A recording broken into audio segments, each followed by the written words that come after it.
hospitals for the radiology department. So this is a small town, yeah, Georgsmarienhütte. And sometimes, if I'm going somewhere, Mundiger from Georgsmarienhütte, it's strange for me, but okay. So, let's go on with the state of the art of advanced breast ultrasound.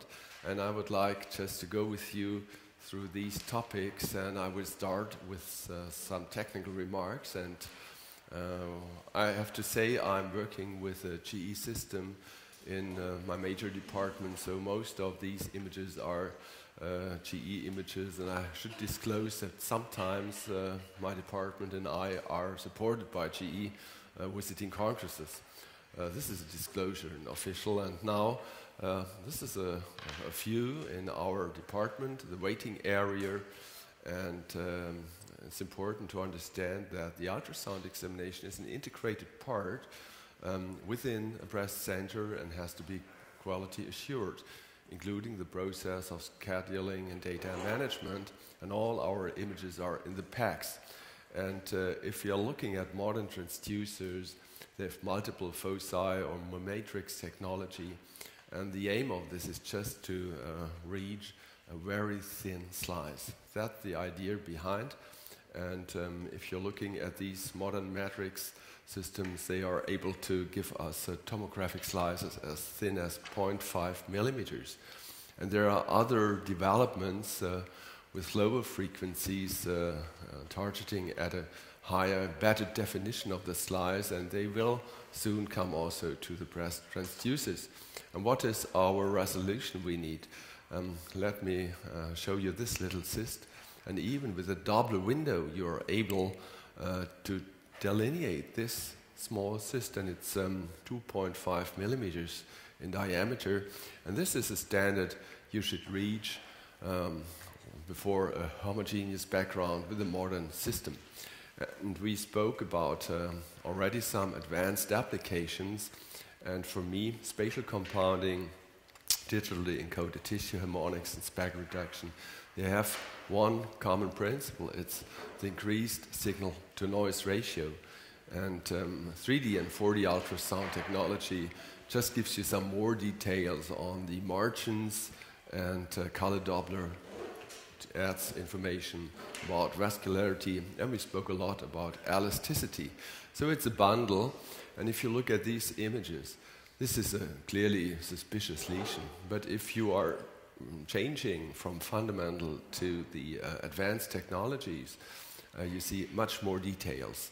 And if you then again reduce the frequency, you get a better penetration. So you have to work very flexible, and with this mode you can see much better the architecture and the microcags within the lesion, and 3D shows us the retractions and speculations.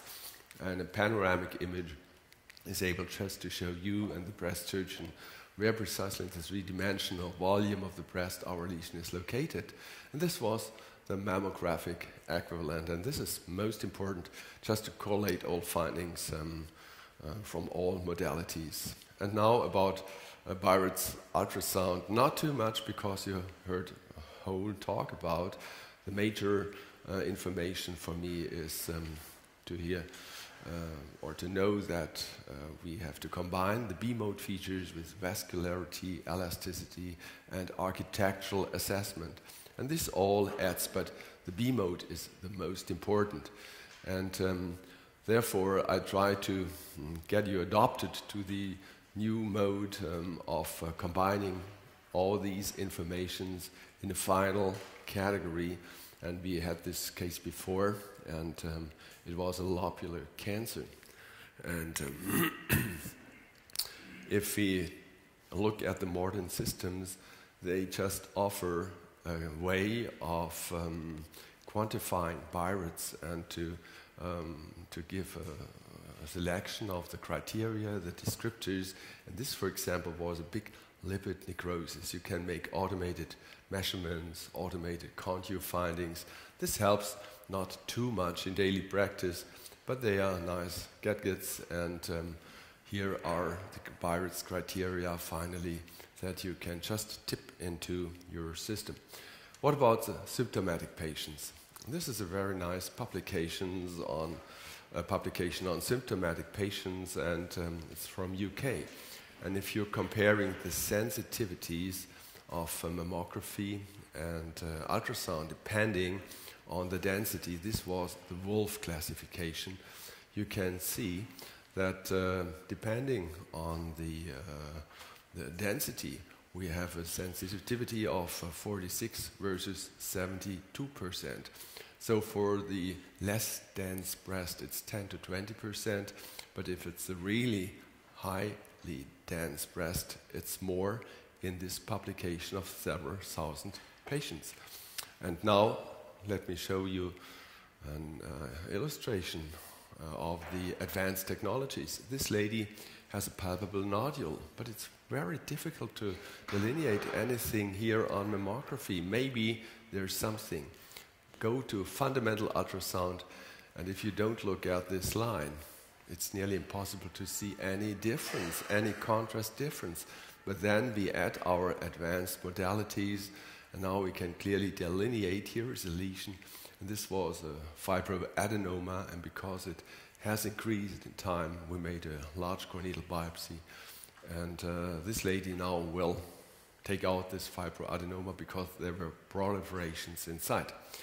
So this is the advantage of advanced technology, and only fundamental ultrasound alone increases sensitivity to detect cancer by 6 to 30% in the symptomatic breast patients, in addition to mammography. And we have no clear data how big the difference is compared to the advanced technology versus fundamental technology. I think it will add maybe another 5%. High-risk patients. We have a big discussion on the breast dance, the dense breast, and you will hear a talk on this topic. But this is a slide I would like to show you because it focuses on the real risk.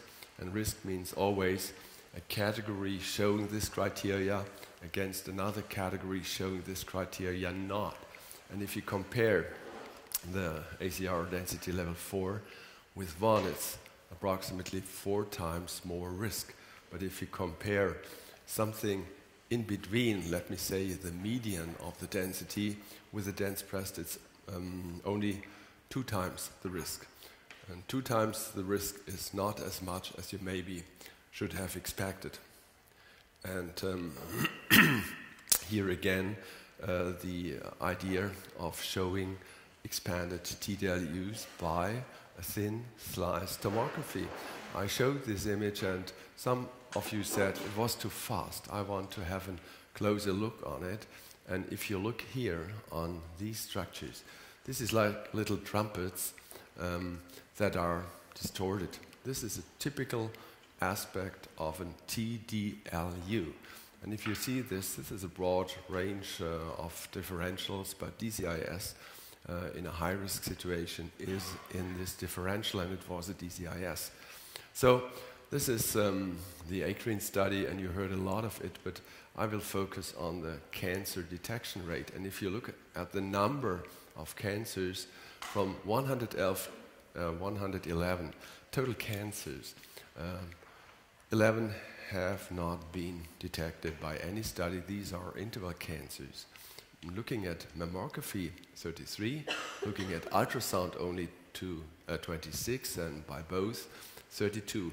So if you make it a little bit easier to understand, ultrasound is the best tool in invasive ductal cancer, mammography best in DCIS, and approximately 1/3 of these patients with an intermediate to high risk have been detected only by mammography or only by ultrasound. This is quite easy to remember, and the statement is that additive ultrasound to screening mammography improves supplemental diagnostic detection rate after negative mammography by 3 to 4 cases per 1,000 women with dense breasts.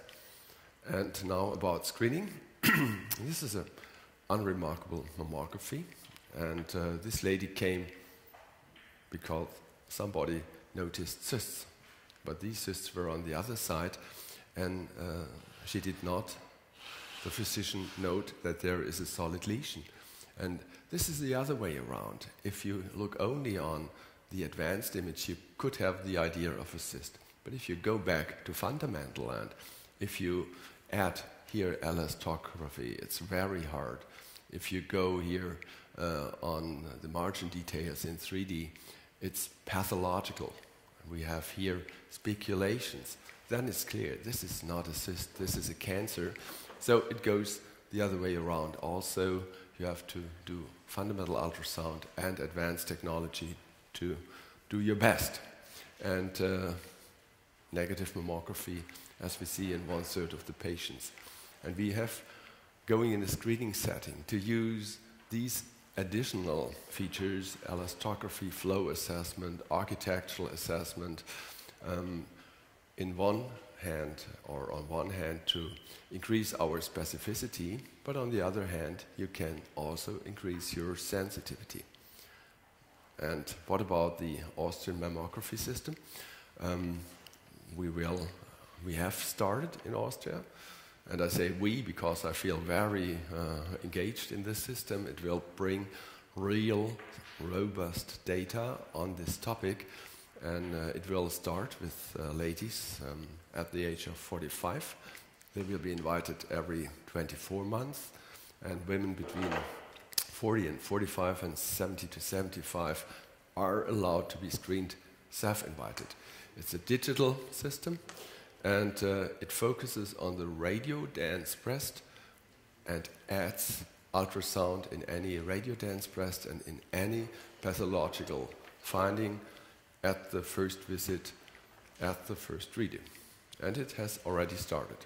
What about breast center imaging? We have to do in a breast center all these things: detection and characterization of symptomatic and asymptomatic patients, imaging, guidance of minimal invasive procedures, staging, and so on. And I would like to give you our numbers.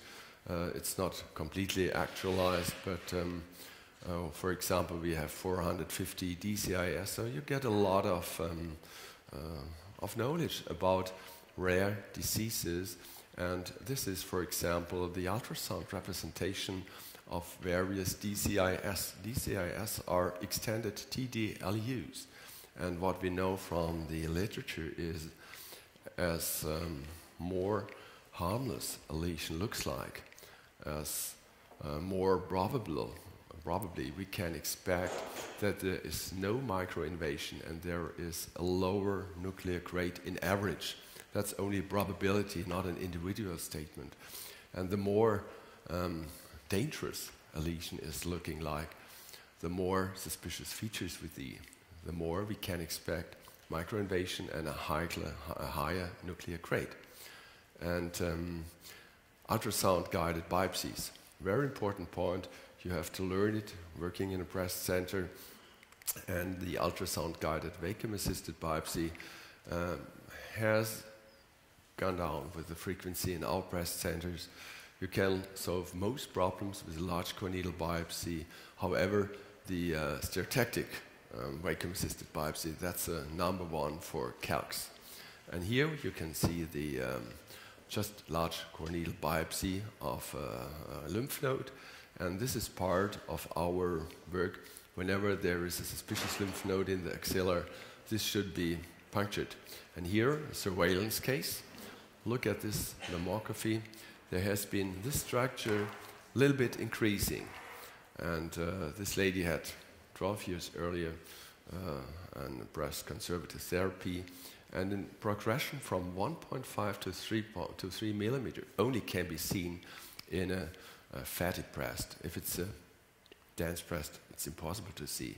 And in this case, it would also be impossible to make the ultrasound diagnosis because this looks like a microcystic change. But knowing where to look at, you will find that you can make the diagnosis and then you can make a proper marking. And here, the resection of this recurrence, 3 millimeter in size. What's the future? We can expect more miniaturized and portable ultrasound systems, more automated whole breast ultrasound, and the image fusion of all these modern technologies, including tomosynthesis, in the future. one short statement on IBUS, automated breast ultrasound. This is a typical way it looks like. It's like in a CT. You can click and you have the same position in the sagittal, frontal, transversal plane, but these planes are rectangular. It's dependent on the way the transducer is applied, and there are not really good publications on this field. They are going to come, but this was the market approval reader study from US, and it comprised more than 5,000 patients, and IBUS increased the sensitivity in cancer detection with mammography by 31%. That's not bad. That's not bad. And the specificity went down by 4%.